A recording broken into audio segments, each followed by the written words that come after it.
ভাইয়ের নাম কি? আমার নাম আইব আলী। এই কাজ করেন কতদিন ধরে?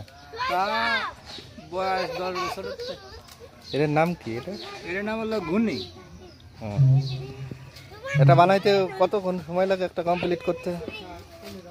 একজন 2 মাল বানানো যায় একদিনে 2টা বানান। এটা বিক্রি করেন কোন জায়গায়? এগুলো আমরা পাইকারি সেল দেই, বাংলাদেশের বিভিন্ন জেলায় চলে যায়। পাইকারি বিক্রি করেন? পিস কত করে নেন?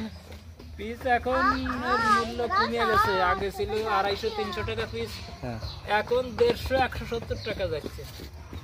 170 টাকা পিস? এটা কি পাইকারি রেট না খুচরা রেট? খুচরাতে তাহলে আরো বেশি বিক্রি করবে না? একটু বেশি।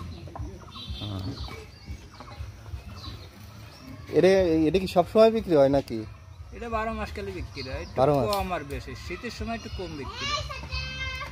দাদা আপনার কিরকম কি লাভ হয় এতে? পার পিস 10 টাকা খরচ পড়ে। 10 টাকা খরচ মোটে মাত্র।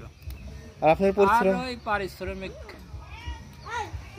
এই বাস টাস দিয়ে কিনে আনছেন এইগুলা, মানে টোটাল খরচ পড়ে 10 থেকে 12 টাকা খরচ পড়ে। তাই? কারণ কি এটা বাস তো দাম কিনতে গেলে আপনার অনেক টাকা। বাস কি নিজের বাসার? আমার নিজের বাস আছে। মানে নিজের বাসের জন্য খরচ কম পড়ে, আর যদি কিনে করতেন? কিনে করলে 10-12 টাকা খরচ হয়, আর নিজের বাসাতে খরচ লাগতেছে না। 10-12 টাকা একটা কমপ্লিটে 10-12 টাকা খরচ। তাহলে বিক্রি করেন 150 টাকা, তার মানে 140 টাকা 30 টাকা আপনার লাভ পারিশ্রমিক বাদে।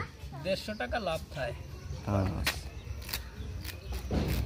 আপনি কি এইগুলোই করেন নাকি অন্য কাজ করেন পাশাপাশি? কৃষি কাজ করি মাঝে মধ্যে, অবসরে এগুলো করি।